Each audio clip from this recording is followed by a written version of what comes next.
Descubrir al místico en cada uno de nosotros es despertar una cultura y una religión.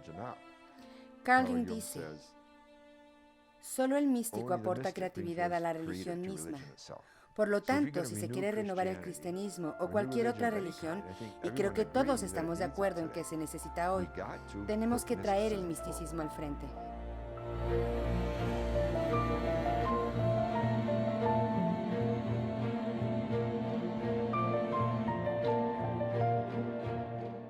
Tú no me conoces, aún no. Soy la persona que hizo esta película. Viajaba por Europa después de un programa de arte de verano en Italia. Era 1983. Todo lo que tenía eran unos cuantos dólares, un cuaderno de dibujos y un diario. Comparada con la ciudad en que fui a la universidad, Boulder, Colorado, España despertaba tras décadas del gobierno represivo de Franco. Conforme caminaba por la avenida de las Ramblas de Barcelona, donde el joven Picasso había vivido, sentí una promesa seductora dando vueltas en torno a mí como una sirena griega, llamándome a cruzar su umbral para de verdad reconocer la fuerza creativa de mi interior. ¿Pero qué era lo que me esperaba después? ¿Qué pasaría si siguiera adelante y no reconociera el llamado? Mi cuerpo y mi mente se sintieron desconectados. Surgieron más preguntas que respuestas. ¿Acaso mi existencia contaba para algo? ¿Tenía un propósito espiritual? ¿Cómo podría ganarme la vida después de la universidad con un posgrado en artes? Todo se agitaba en mi interior bajo el calor del verano. Tuve un ataque de pánico que más adelante identifiqué como una crisis existencial. Aunque me gustaría decir que en ese momento entré en una iglesia y fui confortado por Santa Hildegarda de Bingen, que es el tema de esta película, eso no sucedió hasta mucho después. Descubrí que ese llamado revolucionario a la acción que había escuchado en aquel entonces provenía de una mujer del siglo XII, una santa cuya influencia en la música, la medicina, las artes y la teología resuena hasta nuestros días.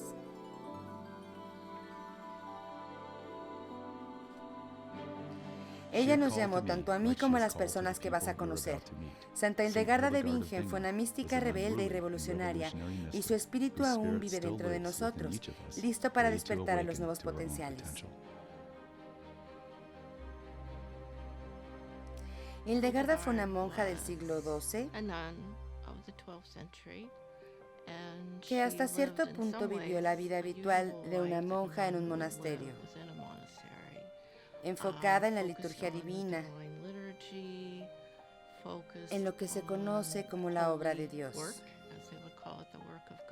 Los dos aspectos principales de la regla benedictina son las oraciones y el trabajo. Esto no ha cambiado desde los tiempos de Hildegarda y caracteriza nuestra vida aquí. Tenemos que ganar el dinero para atender nuestras necesidades, nuestra vivienda y otras cosas con nuestras propias manos, tal y como lo dicta la regla de San Benito. Hildegarda era la 10ª hija de Hildeberta y Mechtild y fue dada como una especie de diezmo al monasterio. Hildegarda nació en 1098 en Bermersheim, al otro lado del Rin, y fue la 10ª hija de su familia. Sus padres eran nobles y a los 14 años llegó a vivir al monasterio de Disibodenberg. Cabe recordar que en aquel entonces los matrimonios eran arreglados por motivos políticos. Es muy posible que Hildegarda no hubiese sido una esposa obediente. Tenía mucho carácter, personalidad e inteligencia, y eso se hizo claramente evidente. Fue puesta bajo el cuidado de una mujer llamada Jutta de Sponheim, que era un ancla en ese monasterio. Es decir, era una mujer enclaustrada en ese lugar para llevar una vida de oración y meditación. Existe cierta controversia con respecto a qué tan saludable fue Jutta para ella. Después de la muerte de Jutta, ella empezó a florecer y a hacer las cosas de otra manera. Siempre he interpretado esto como, mira, esta mujer fue su mentora. Obviamente Hildegarda tuvo una gran mentora porque aprendió mucho de música y por supuesto también a estudiar, a leer, a escribir, a pintar. Así que parece que todas estas habilidades y artes le fueron transmitidas por alguien en su infancia. y Jutta era su mentora. Sorprende un poco que Hildegard apenas mencione a Jutta en sus escritos. Jutta mantenía una estricta observancia casi ascética de la regla benedictina, que Hildegarda, cuando quedó a cargo del monasterio, no seguía necesariamente, pues su interpretación de la regla era más moderada. Me pregunto si esto nos dice que Hildegarda se sintió desencantada y agobiada en su juventud con la regla. Puedo imaginar que la interpretación de la regla de Jutta era para Hildegarda demasiado estricta en ciertos aspectos. Me alegra mucho que Hildegarda no siguiera la misma espiritualidad que Jutta. No comprendo la necesidad de flagelar y golpear el cuerpo, porque para mí, y creo que también para Hildegarda, y por lo que sabemos acerca de ella y por la forma en que adornaba a sus hermanas, el cuerpo es el templo de lo divino y no se debe agobiar. Vivir en un claustro significa que para mí soy la novia de Dios y nunca me voy a ir de ahí. Significa que puedo estar en comunión profunda e íntima con la energía de Cristo a través de la meditación y la oración. Componer 77 canciones, producir la primera obra de moralidad, escribir 9 libros, fundar 2 monasterios, tener un ministerio de sanación, escribir libros acerca de las hierbas y las piedras y sanar a la gente con los alimentos apropiados. Entender los misterios del reino animal es sencillamente impresionante. Y sí, ella es por supuesto la santa de la creatividad. Ser una superestrella en el medievo significaba tener una santidad extraordinaria, y ella la tenía. Fue reconocida por gente no solo de Alemania, sino de toda Europa, como una persona sumamente especial. Una superestrella, si lo queremos decir así. La gente le escribía y acudía a visitarla. Cuando se hizo famosa recibía muchos visitantes. Recibía correspondencia de todas partes. Así que cuando pensamos en cómo sería su monasterio, debemos recordar que había mucha actividad. Esto dice que toda la creación es una sinfonía de júbilo y alegría. Cuando Hildegarda era una niña pequeña tenía visiones, y esta fue, por supuesto, una de sus visiones, que no reveló hasta su edad madura. Escuchó una voz que le decía que escribiera todo lo que oía y todo lo que veía. Escuchó la voz de la luz viva llamándola a predicar. Recuerdo el día que estaba en mi cocina cuando este despertar comenzó a venir en mi conciencia. Me senté y dije una rápida oración. Por favor, llévate esto de mí, no quiero hacer esto. Me asusta demasiado, así que por favor, llévate esto para poder ser como era antes. La conmocionó totalmente por su fuerza, porque Dios le dijo que hablara y que escribiera sobre lo que oía y veía. Ella estaba realmente mal. La mitad del tiempo sufría de fuertes dolores. Ella ocultó esto durante algún tiempo y luego se lo comunicó a su secretario y mentor, quien acudió al abad y le dijo: Hildegarda ha tenido esta visión y está convencida de que Dios le pide que hable y que escriba, y yo le creo. Así que se puso a predicar en público, no solo a sacerdotes y a monjes y monjas, sino que predicó en catedrales y en plazas públicas. Y al mismo tiempo, enferma como estaba, demostró un gran valor para salir y pararse frente a ejércitos enteros de gente, porque como sabes, ella le predicaba a ejércitos, no solo a los laicos, por doquiera que iba, y les hacía recapacitar y alcanzar una dimensión más elevada de la vida.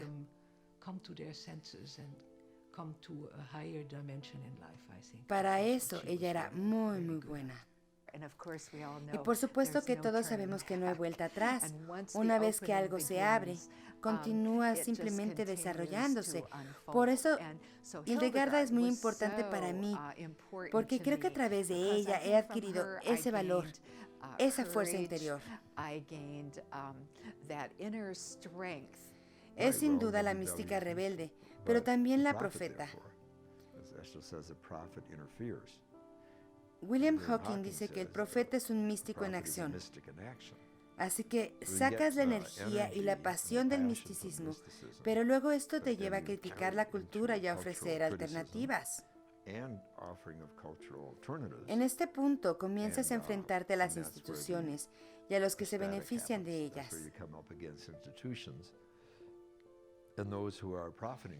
Le dices la verdad a los poderosos. Ella hizo esto en su época y lo más increíble es que se salió con la suya. Fue algo insólito para una mujer de aquel tiempo. De hecho, también lo habría sido para un hombre. Y esa sensación de ser llamada de todas estas diferentes maneras, una de las cuales era interpretar las escrituras. Esto forma parte de la visión 1141. Esto la motivó a seguir estudiando y escribiendo. Comenzó a escribir su gran obra Civias entre 1141 y 1150, el Liber Vitae Meritorum en los años 1150 y el Liber Divinorum Operum en los años 1160. También la motivó a seguir estudiando. Ella ideó lo que podemos considerar su propio programa de educación continua. Escribió 2 obras sobre lo que hoy podríamos llamar medicina, pero que realmente no es tal, porque lo que hizo fue compilar el conocimiento de su época sobre hierbas y ese tipo de cosas. Es una tarea ardua porque no puedes separar ese tema del Creador, de Dios. Si lo haces, caes en el esoterismo o cosas de ese tipo. No queremos hacer esto en nuestra tienda, por lo que tenemos algunas plantas medicinales, pero no lo que algunas personas quisieran que tuviéramos.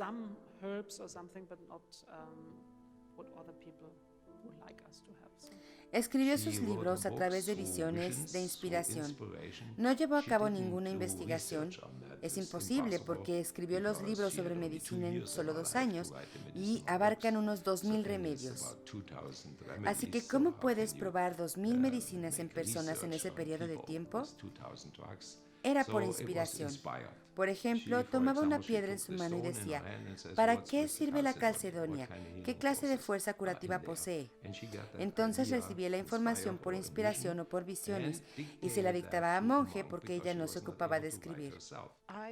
Yo creo que Hildegarda no solo curaba a las personas una por una, sino también a la sociedad.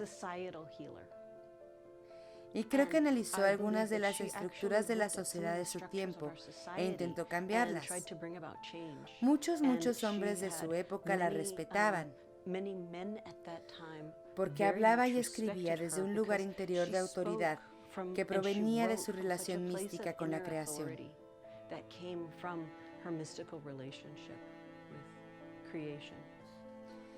La física consta de 9 volúmenes. Allí se encuentra el remedio de las especies. Trató acerca de 350 hierbas y especias, acerca de los árboles, 55 árboles, piedras preciosas, 24 piedras preciosas, los peces, la fuerza curativa de los peces y animales, en reptiles, mamíferos e incluso de los 4 elementos. Curaba con el fuego, el aire, el agua y la tierra. Ella sentía una conexión con las piedras y así supo que también tenían poderes curativos.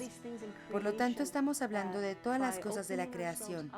Si nos abrimos a ellas de una manera mística, podemos sanarnos nosotros mismos. Ella de hecho no sanaba a las personas, sino que abría un espacio en su espíritu donde podían sanarse ellas mismas a través de una relación con el mundo de las plantas y de las piedras. Por lo tanto, hizo una aportación intelectual a nuestra cultura, muy superior a la de cualquier otra mujer de la Edad Media. Pienso que si hubiese sido hombre, sería considerada una de las grandes figuras del medievo.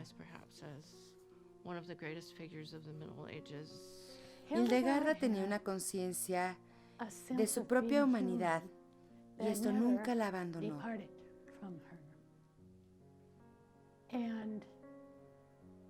Para ella, El ser humano era hermoso. Ella creía que estar hechos a la imagen y semejanza de Dios significaba que también somos creadores. Por lo tanto, tenemos la responsabilidad de crear, de añadir a lo que ya es bueno. Dios dijo, hágase la luz, y la luz se hizo, y fue buena.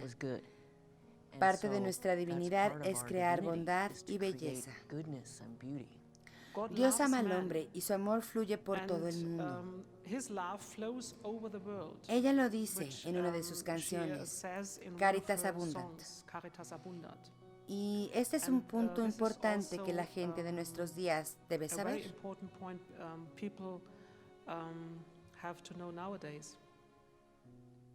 Pienso que ella abría los corazones de la gente, no sus mentes, sino sus corazones, para establecer esta relación con Jesús, con la creación, a través de la oración. Dios quiere relacionarse con el hombre, y esa es la razón por la que creó el mundo en el que vivimos. Y debido a que Adán y Eva no lo hicieron muy bien al principio, Él intentó restablecer su relación con los seres humanos enviando a su Hijo al mundo. Y este es el mensaje que fue y sigue siendo importante hasta hoy.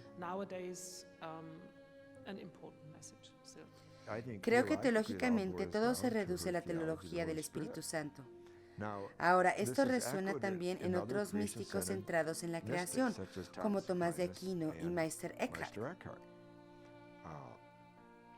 Aquino dice, el mismo espíritu que sobrevoló las aguas al principio de la creación, sobrevuela la mente del artista cuando trabaja.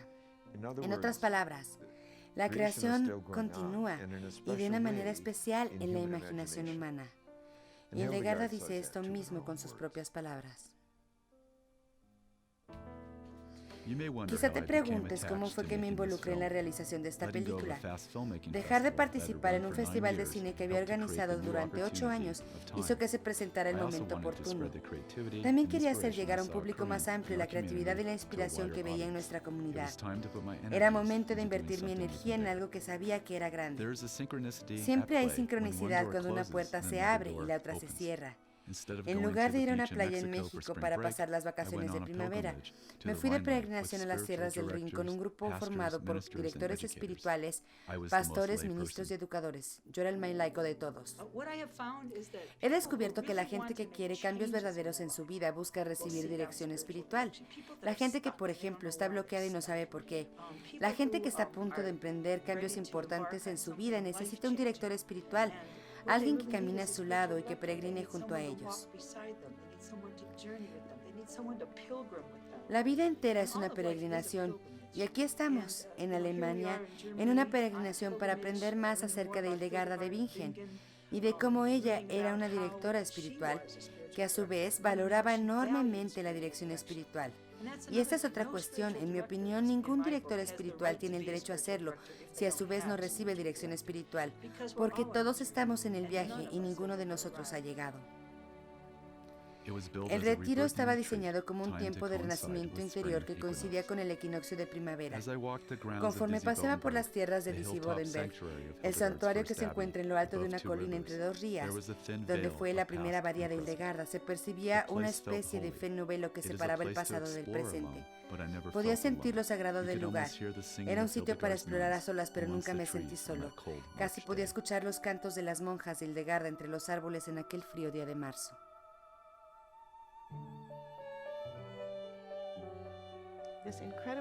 Es una música increíblemente bella y fue compuesta por esta mujer que vivió en el siglo XI. Yo estaba fascinada. La música de Hildegard no es algo fácil. Cualquiera que quiera abordar las canciones de Hildegard debe tomárselo en serio. No es para tomarse a la ligera, porque es muy exigente vocalmente.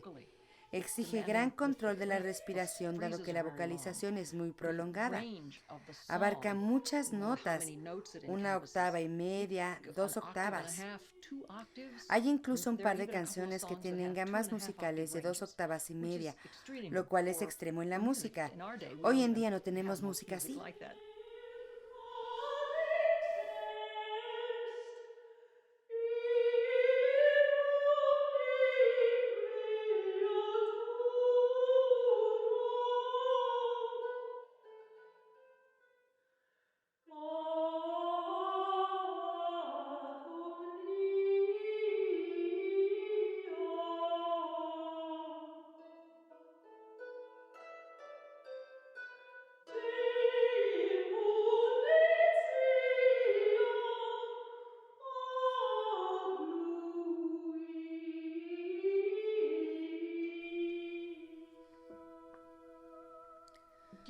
Los orígenes de la música de Hildegarda son tan remotos que se ha investigado muy poco acerca de ese periodo.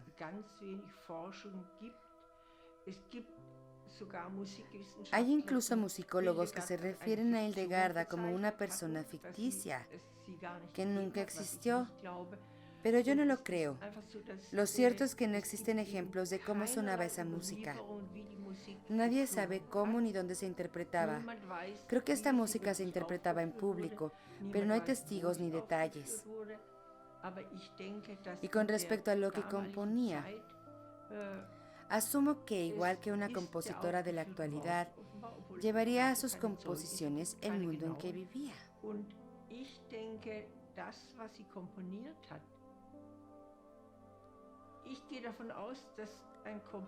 Una compositora como Hildegarda, que vivió hace tanto tiempo, debe haber seguramente expresado en sus composiciones la vida en el convento.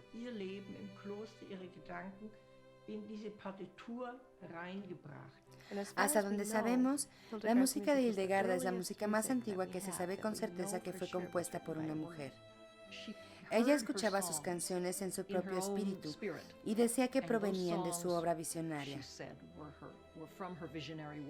Primero escuchaba la música, luego las palabras, y luego probablemente lo combinaba todo y lo cantaba.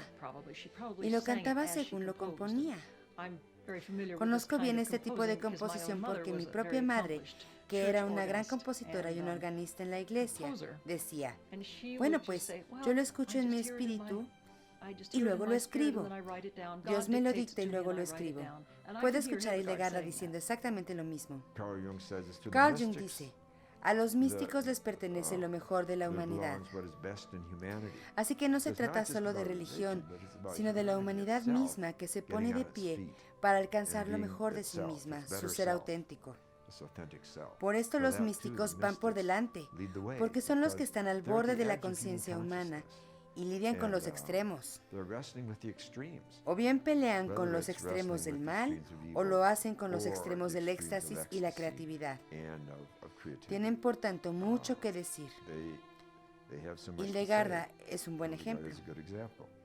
Ella tenía este concepto llamado viriditas, que es el poder del verdor en toda la creación, y que cobra cada vez más sentido conforme aprendemos más acerca de temas ecológicos y medioambientales. Ponte más en contacto con el verde, viste de color verde la mayor parte del tiempo. Ponte muchos vestidos verdes, una falda larga con mucho verde, porque tiene que ver con el fluir del verdor.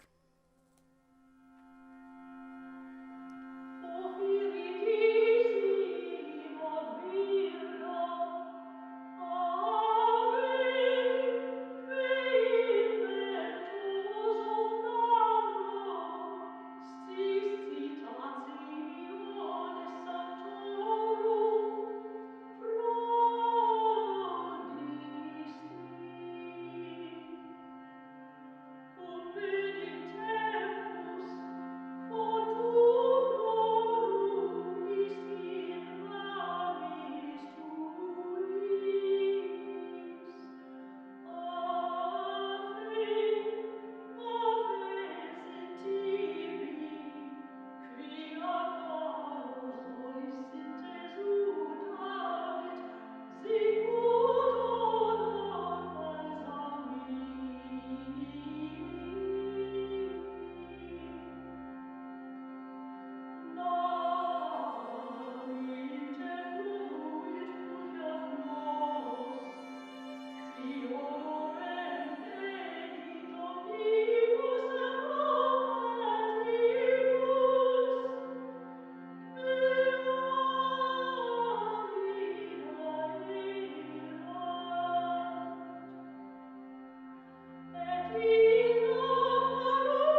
Por lo tanto, la música era para Hildegarda su manera principal de alabar a Dios y de ministrar a Dios y a su pueblo. Por ello, la música que compuso se destinaba al oficio divino, a las diferentes horas litúrgicas que se sucedían a lo largo del día en el monasterio, y tenía usos específicos. Para mí, las artes son sagradas. Por ejemplo, predicar un sermón e incluir algo artístico mientras estoy predicando, digamos, un canto o un poema, o hacer algo por separado, algo fuera del edificio de la iglesia, eso es artístico, porque de cualquier manera es divino. Y esto no lo entendí yo solo. Recibí ese mensaje de parte de Dios un día que se me dijo, literalmente, toda la música es mi música. Así que toda la música que compones es mi música, ya sea una canción de R&B o de jazz, o una pieza clásica o una obra para teatro. Es la música de Dios. Desde entonces no hago distinciones. El resplandor de la música es notorio, es como la luz en el agua, dispone de una gran libertad, es estática y es increíble cómo puede transformar la oscuridad. Ella fue la primera en componer una obra de teatro de moralidad que trataba sobre las virtudes de Dios, y sus monjas cantaban sobre ese tema.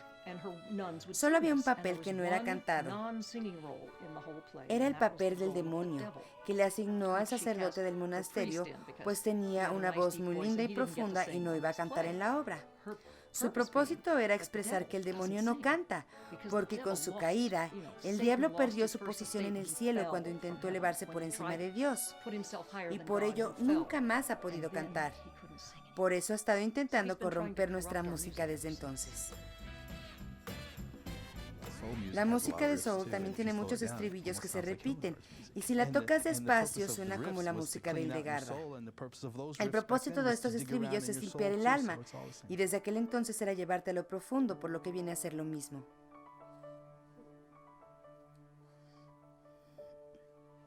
Ella practicó la medicina, era nutrióloga, filósofa, hizo de todo. Emprendió muchas cosas y creo que solo ha sido percibida y reconocida a nivel mundial por cada una de sus facetas por separado, lo cual es un error. Siento que ella tiene un gran valor como compositora. Y para que se le aprecie como tal, he tomado esta composición y he trabajado en ella por años, siempre cambiándola y reinventándola. Fue así que produje un disco compacto maravilloso del que me siento muy satisfecha, porque a través de él la puedes presentar como una mujer innovadora. Y luego están las diferentes maneras de verla, lo que pienso que es un error, porque si tomas una figura histórica y te la apropias y dices, ella me pertenece, ella nos pertenece, le pertenece a la medicina, le pertenece a este otro, eso me parece un error. Creo que cuando la gente no está viva, tiene derecho a vivir a través de su obra.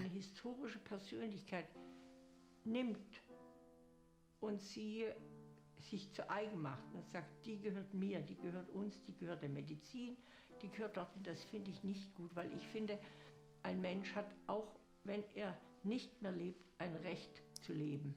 Y esta es nuestra idea, hacer que Hildegarda esté viva porque simplemente fue una mujer notable. Hildegarda zum Leben zu rufen, weil es war einfach eine ungeheure Frau. En algunas tradiciones religiosas, las reliquias consisten de los restos físicos del santo o de la persona venerada y son preservadas con el fin de venerarlos, como un símbolo póstumo tangible. La primera vez que vi el relicario de Santa Hildegarda sentí una innegable dulzura, como la abeja que es atraída por la flor.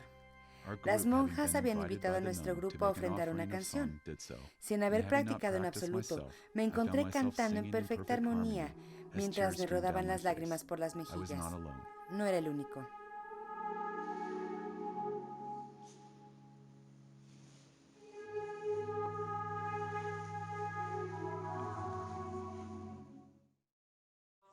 Deiner Klarheit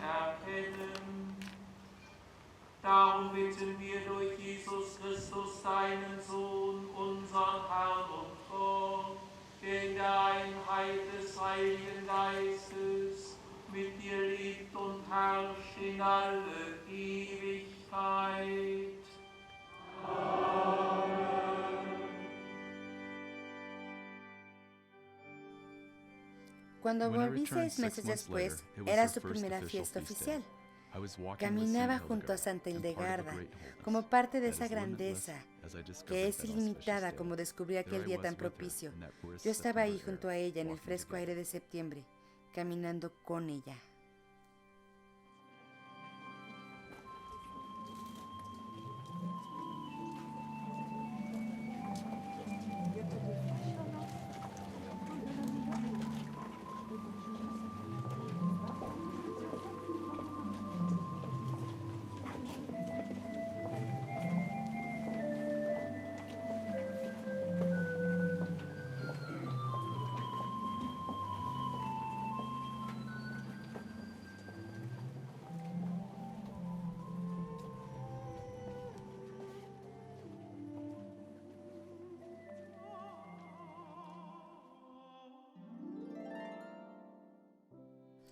A algunas personas el viento les sopla por la espalda y a otras, a cada paso que dan, tienen el viento en su contra, soplándoles en la cara.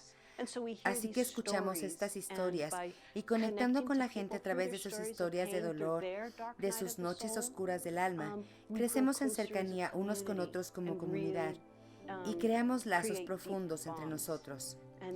Y lo mismo que pasa con Hildegarda y su camino místico, pasa con nosotros. Ella creó mandalas a través del arte, y lo que yo hago es crear mandalas con la gente. Uno de sus mandalas tiene ángeles alrededor del borde.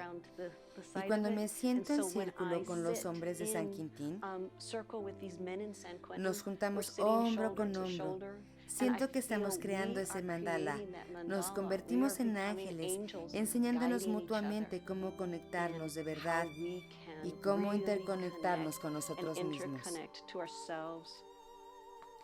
Ella dice que cuando los seres humanos pecamos en la tierra, los cielos se perturban. Los que creemos en el calentamiento global,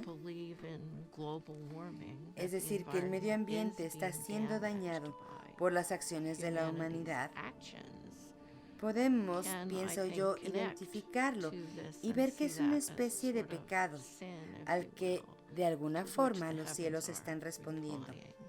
Cuando le he comentado a la gente el punto de vista de Hildegarda y de cómo los cielos se agitan en respuesta a lo que los seres humanos hacemos, lo captan de inmediato y dicen, sí, por supuesto que sí. Mira lo que está pasando. Los cielos están agitados y haciendo otras muchas cosas. Ser un doctor de la iglesia significa que eres un intelectual, que tienes dotes intelectuales. Otros doctores de la iglesia serían John Duns Scotus, un teólogo del siglo XIV que escribió extensos tratados acerca de cuestiones controvertidas de profundo contenido intelectual. También está San Buenaventura, el doctor Seráfico y Tomás de Aquino. Son otros ejemplos de doctores de la iglesia. Son muy pocas las mujeres que son doctoras de la iglesia, y que Hildegarda haya sido nombrada una de ellas nos habla de su capacidad intelectual y de su sagacidad como teóloga. Digamos que está a la par de Aquino, eso es lo que significa. ¿Sabes? No puedes recibir un reconocimiento más alto en todo el mundo que ser un doctor de la iglesia. El estudio de Dios no tiene necesariamente que estar divorciado del estudio de la ciencia, el arte o la música. Es algo que fluye por todos los aspectos de la vida. Como teóloga, ella vio que era su deber comprender la vida a través de la lente de sus visiones y de las escrituras. Esto no está divorciado de la investigación científica. Aunque el siglo XXI analice los escritos de Hildegarda sobre medicina y se burle de ellos, el hecho es que en su época, aquello a lo que ella se dedicaba era considerado ciencia, lo cual es una importante lección, pienso, para cualquier teólogo contemporáneo. Soy un especialista naturópata, un Naturwissenschaftler que implica un posgrado. Estudié en la Universidad Técnica de Berlín y después cursé un postdoctorado en la Universidad de Yale. Luego trabajé 13 años en la industria farmacéutica. Hice de todo, desde investigaciones hasta ensayos clínicos para probar los medicamentos por primera vez en los pacientes. Y al final de mi carrera en la industria farmacéutica, me di cuenta que todo lo que haces son drogas sintéticas. Y veía en los ensayos clínicos, todas esas drogas sintéticas tenían efectos secundarios serios. Muchas veces hasta provocan la enfermedad que pretendes prevenir. Así que busqué más y más en la naturaleza y para ello me puse a estudiar a fondo la medicina de Hildegarda. Lo que hago hoy es que tomo un remedio suyo y lo someto a escrutinio. Lo hago de manera muy científica. Analizo sus constituyentes, sus moléculas y veo con qué puede combinar que esté en armonía con el propio cuerpo. En la actualidad, el mayor error de la industria farmacéutica es que ya no busca en la naturaleza. No tienes que descubrir nada nuevo, ya está allí. Solamente tienes que tomarlo de la naturaleza, aislarlo y ver para qué sirve. Hay mucho trabajo por hacer. Pero también siento, y esto es muy espiritual, que Hildegarda es la primera y la única que tiene un sistema cristiano de medicina holística. Contiene espiritualidad, teología, cosmología, arte, música, todo está en su obra. Y este es nuestro sistema tradicional de sanación en Occidente. Ella tenía jardines, cultivaba hierbas, escribió un tratado de medicina herbolaria, de medicina natural que ella desarrolló. Ella es una de nuestras primeras naturópatas. Y muchas de las prácticas de Hildegarda que usan un huevo o plantas para sanar o piedras se encuentran en la tradición del curandero o curandera. Y lo que hace un curandero o curandera, que puede ser considerado un sanador, es inspirar la energía curativa dentro de ti y conectarte con las gracias curativas de las plantas. Ellos oran contigo y tratan de que abras el corazón para que lo expandas, de manera que si, por ejemplo, yo como albahaca, esta se vuelve parte de mí.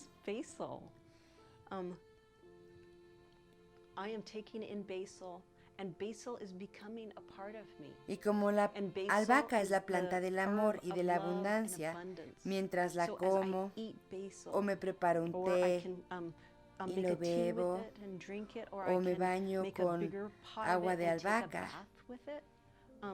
entonces la energía y la gracia de la albahaca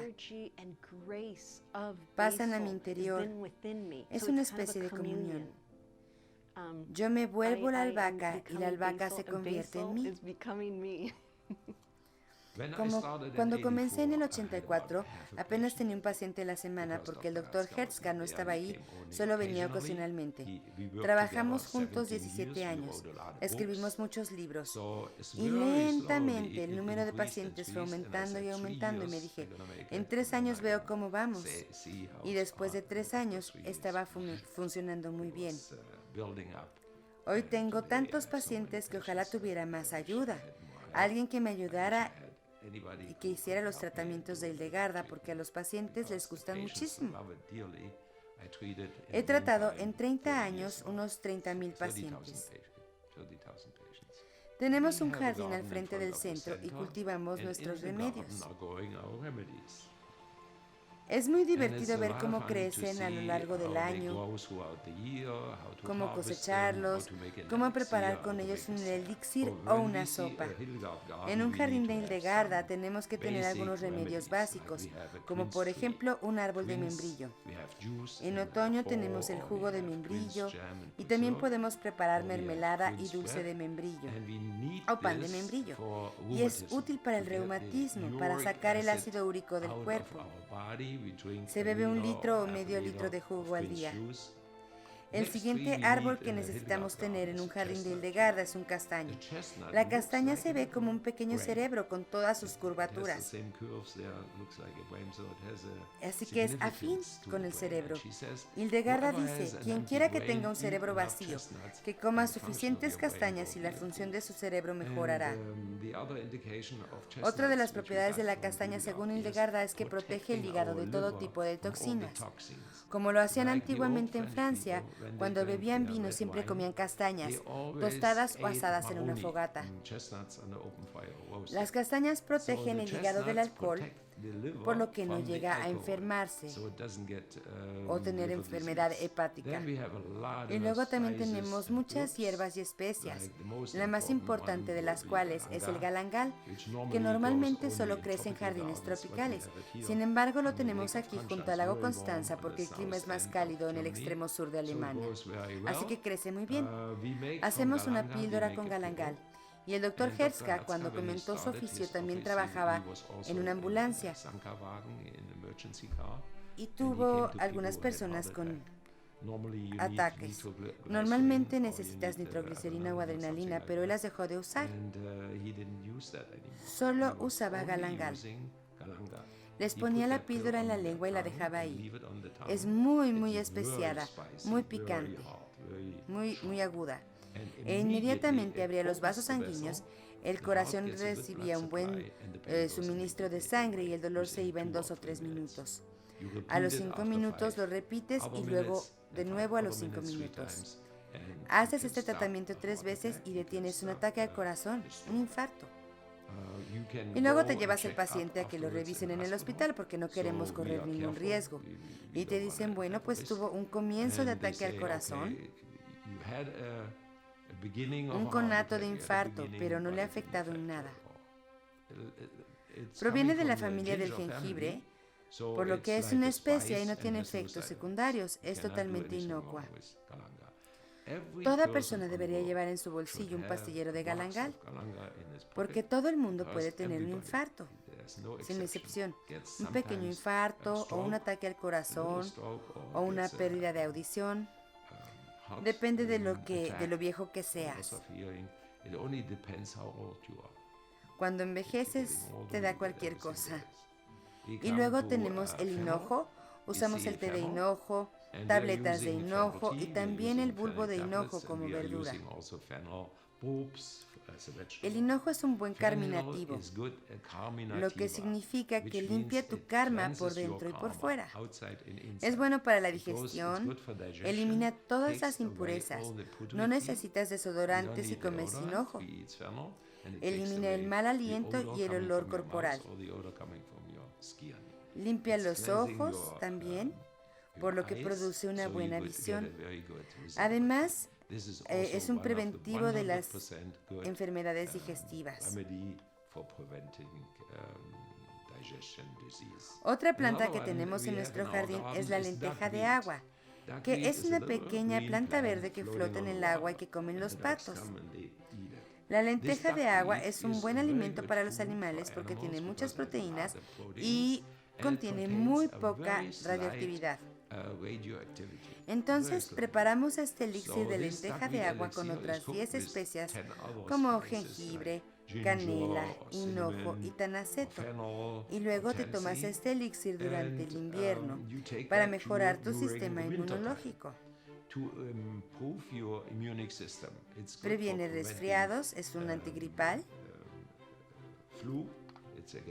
Y previene el cáncer y las condiciones precancerosas, el agotamiento y todo tipo de debilidad del sistema inmunológico. Se toma una vez al año como cura para prevenir la enfermedad. ¿Quién quiere tener cáncer? Nadie quiere. Pero 1 de cada 3 personas en nuestra sociedad tiene cáncer. Es ridículo esperar a que las personas tengan cáncer para tratarlas con un fuerte tratamiento de cirugía, radiación y quimioterapia. Lo mejor es prevenir, y esto lo puedes hacer con el remedio del elixir de lenteja de agua de Hildegarda. Yo he tenido que seguir una dieta especial porque padecí migrañas durante 40 años. Y así fue que aprendí mucho de la alimentación y de la comida china, pero esa no es nuestra cultura. Estaba buscando algo de nuestra cultura. Es mejor comer las cosas del lugar donde vives, de tu entorno y de la estación. Ella me inspiró a llevar esta alimentación saludable que es muy buena para el cuerpo.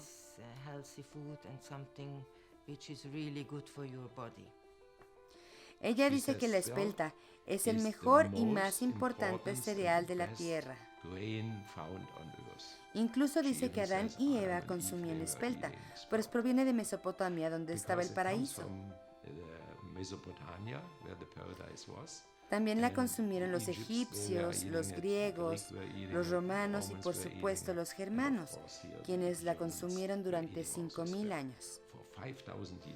La espelta no solo contiene proteínas, carbohidratos y ácidos grasos esenciales, también tiene vitaminas y minerales básicos. Y además contiene una sustancia que hemos descubierto hace apenas 20 años y que se llama rodanina o tiocianina. Tio significa azufre, cianida se refiere al cianuro, que es una sustancia venenosa y mortal.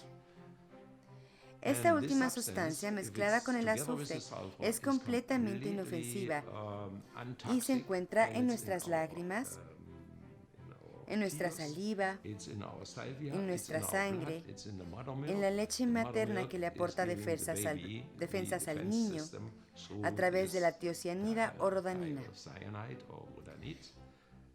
Hemos descubierto que todas las células saludables tienen una combinación de azufre y cianuro que no es tóxica.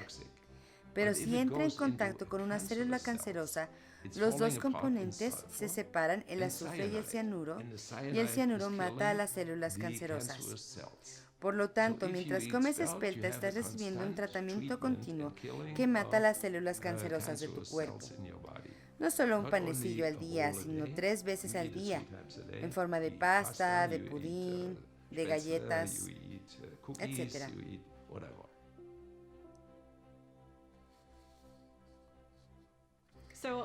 Con frecuencia consideramos los tiempos medievales como una era oscura. Esa es la imagen que tenemos. Un tiempo en el que hubo grandes enfermedades, grandes plagas, pero en el que no ocurrió nada significativo. Sin embargo, es más apropiado pensar en esta época como la Edad Media. Así es como la llaman los académicos y eruditos. El término Edad Oscura por lo general ha sido descartado. Ella encarnó la creatividad, ya sea en su pintura, en su música, su poesía, sus escritos, sus investigaciones, su medicina. Ella encuentra muchas maneras de expresarla, incluso en su prosa o en sus versos. Su lenguaje es por momentos sorprendente, te atrapa y lo mismo ocurre con su música. Después de su muerte todo cayó en el olvido. Nadie tocó sus libros. Nadie los tradujo a ninguna lengua. Hasta que el doctor Hertzka, 800 años después, leyó uno de sus libros y quedó fascinado. Dijo, oh Dios mío, esto habla del reumatismo, la gota y las enfermedades cardíacas, del cáncer. Pienso que esto es lo que la condujo al mundo del espíritu, que su cuerpo le falló de muchas, muchas maneras, así que se apegó cada vez más a la vida espiritual. Hay mucha relación entre el Hildegarda y el Ayurveda y la medicina china. Por ejemplo, a Hildegarda le gustaba cocinar y todo lo que cocinaba eran remedios. Hipócrates dijo hace 2000 años, que tu alimento sea tu medicina. Por lo tanto, si preparamos una sopa o una comida con espelta, esta ya tiene un propósito medicinal. Ella sentía una conexión con las piedras y sabía de su poder curativo. Y lo mismo sucede con todas las cosas de la creación. Si nos abrimos a ella de una manera mística, podemos curarnos a nosotros mismos. Ella no curaba realmente a la gente. Abría un espacio en su espíritu para que pudieran sanarse ellos mismos a través de una relación con el mundo de las plantas y con las piedras. En su física incluye un capítulo acerca de cómo curar con piedras y presenta 20 piedras, con todas las indicaciones precisas de cómo usarlas. Cada piedra tiene una estructura cristalina, y esa estructura cristalina está formada por átomos que vibran. Esa energía se emite hacia afuera y alcanza nuestro cuerpo energético. Por ello, si tenemos un órgano disfuncional, podemos recargarlo con esta energía cristalina. Ella nunca trató a nadie con sus remedios. Sanaba con cosas carismáticas, como el agua del río Rin, o con oraciones, o mediante la imposición de sus manos. Hay 25 de estas curaciones registradas, pero ninguna de ellas se debe a sus remedios. Hildegarda debió comer espelta, eso es seguro, porque en aquella época, por donde quiera que iba, había espelta disponible. Pienso que Hildegarda tenía el enfoque correcto, el de la vía transformativa, que es la creatividad puesta al servicio de la justicia y de la compasión, en lugar de a otros propósitos más oscuros. Dado que he pasado parte de mi vida en un convento, me identifico mucho con la clase de persona que era Hildegarda, aunque todavía se me escapan muchas cosas acerca de ella. Mucha gente me dice, ¿conoces a Hildegarda? ¿Te das cuenta cuánto te pareces a ella? Cuando leemos un texto sagrado, y puede ser algo de la Biblia o de alguna poesía, pueden ser diferentes cosas. Cuando lo leemos, lo que hago en lugar de predicar es crear un espacio seguro y empiezo a hacer preguntas para que la gente pueda relacionar estas historias sagradas con sus vidas y ver cómo están entretejidas con lo sagrado. De esa forma descubren su propia sacralidad. Cuando ves a alguien que está haciendo lo que le gusta, quieres formar parte de ello, te invita. Y siento que Hildegarda era así, que te invitaba.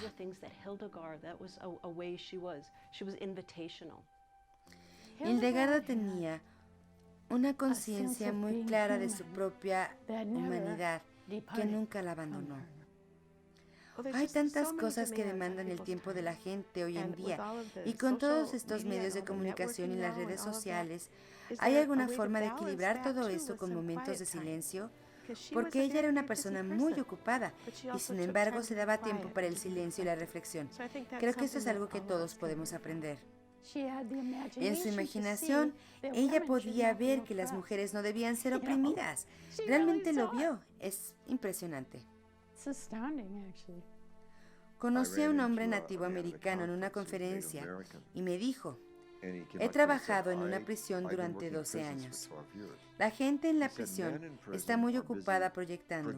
Tu libro es el primer libro que he usado en 12 años porque hace que los hombres miren a su interior para encontrar su propia nobleza. Me sentí muy conmovido, la nobleza interior que los hombres han sacrificado. Ahora, toda la cultura ha generado este efecto. La ideología y la tecnología del pecado han generado todo esto. El pecado original te separa de tu propia nobleza. Y creo que el capitalismo consumista está basado en la idea del pecado original. Es la versión secular del pecado original. No tienes lo necesario dentro, así que tienes que comprar esto y esto y esto, y luego no te lo puedes permitir, así que vas por ahí pasivo y deprimido, sintiéndote como una patata. Así que después vas y compras más y más patatas fritas. Por lo tanto, puedes ver cómo esta conciencia de aislamiento, excepto en los casos de unos cuantos místicos y artísticas, construye toda una narrativa de falta de poder. Nuestro servicio es interdenominacional o interreligioso, así lo hemos llamado, porque tomamos la sabiduría de todas las tradiciones y tratamos de incorporarla a nuestras reuniones dominicales. Y siempre comenzamos diciendo Namaste, que significa que lo divino que está presente en mí reconoce y honra a lo divino que está presente en ti. Nos honramos unos a otros con una inclinación. Luego nos tomamos un tiempo para la meditación y después se hace una lectura y doy un sermón. Lo que hace que nuestro servicio sea algo único es que hacemos lo que llamamos una ceremonia unitaria cada domingo. Varía cada vez dependiendo del tema, pero la idea es tener una experiencia comunitaria que compartimos para que después del servicio podamos procesarla juntos. Idealmente es una experiencia espiritual que cataliza cosas, que desafía a la gente y la mueve más allá de su zona de comodidad, para que haya un crecimiento espiritual continuo en la comunidad, y así nos desafiamos los unos a los otros. El Espíritu fluye a través de todas las cosas. Es con lo que nos conectamos cuando hablamos del poder del verdor, y nos conectamos con Él a través de nuestra imaginación y nuestra creatividad. Esto es a lo que ella se refiere cuando dice hay sabiduría en toda obra creativa. Obviamente estoy de acuerdo contigo. Creo que sería una gran idea nombrar a Hildegarda la santa patrona de las artes creativas. Es ese poder de creación en el que debemos reflexionar.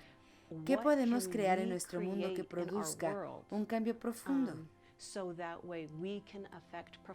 Y eso se consigue haciendo lo que amamos, creando lo que amamos, y a cambio nos sanamos a nosotros mismos, porque le brinda esa positividad, ese resplandor positivo y esa luminosidad a nuestro trabajo y a todo lo que hacemos.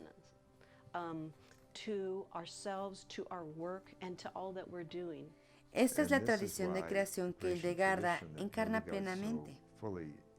Se trata de capacitar a todo el mundo para que todos encontremos al Cristo cósmico en nuestro interior. Hildegarda lo pintó. El hombre en cada uno de nosotros es de color azul zafiro. Yo siempre he enseñado esto y he creado programas y pedagogía para despertar el místico en las personas. Siempre he dicho que todos somos místicos y que debemos bajarnos del pedestal y bajar a los otros del pedestal también. La música fue la teología de Dios, la tecnología de Dios para hacernos uno con Él.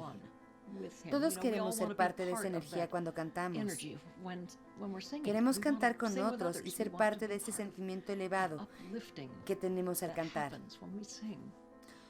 Todo elemento que ella veía, cada estrella, cada planeta, el universo entero estaba dentro de esta idea de racionalidad. Era lo que le daba su verdor. La palabra era fecunda en toda la creación.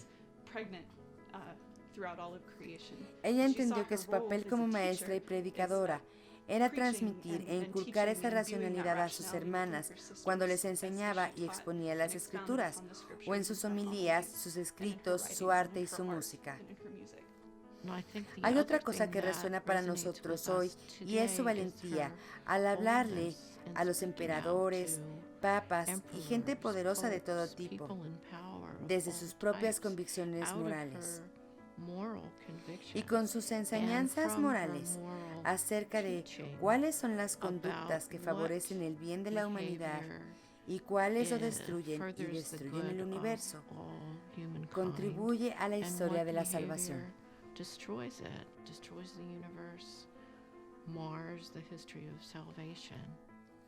Por lo tanto, los seres humanos debemos estar alerta. Esto es lo que significa ser un guerrero. Tienes que estar alerta. ¿Quién paga tus cheques? ¿Quién se beneficia de ello? ¿Quién sufre por ello? Hay que comprobar si son injustos porque rompen el tejido de la creación, empleando un término de Hildegarda. Si vendes tu alma por eso te vuelves cómplice del demonio. La gente creativa puede ser comprada, como dijo Jesús. Vendemos nuestras almas todo el tiempo. Pienso que ella puede ser un modelo para nosotros de cómo sostenernos en lo que consideramos que es verdad y no desviarnos pensando bien. Lo que pienso es verdad y nadie está equivocado, sino con discernimiento y con las otras personas y los recursos, sin someter nuestra propia conciencia, sin aceptar algo que compromete el propio sentido de bienestar e integridad.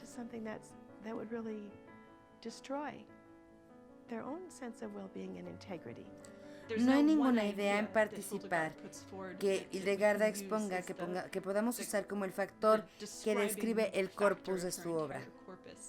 Es tan compleja y tan original que no puedes decir que hay un verso específico en sus escritos que describa todo lo que hace. No se la puede encasillar, a diferencia de otros doctores de la Iglesia, como Aquino, porque lo que la distingue es que es una visionaria, lo más importante para mí como intelectual.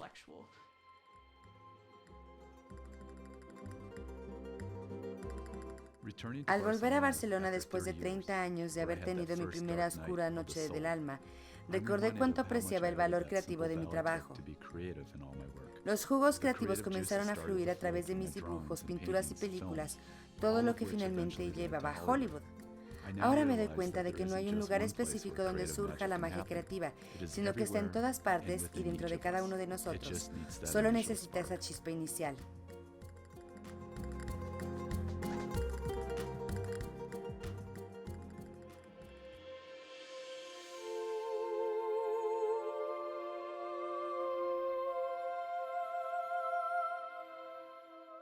Fue así que descubrí que el espíritu de Hildegarda sigue vivo y está listo para despertarnos a nuestro propio místico.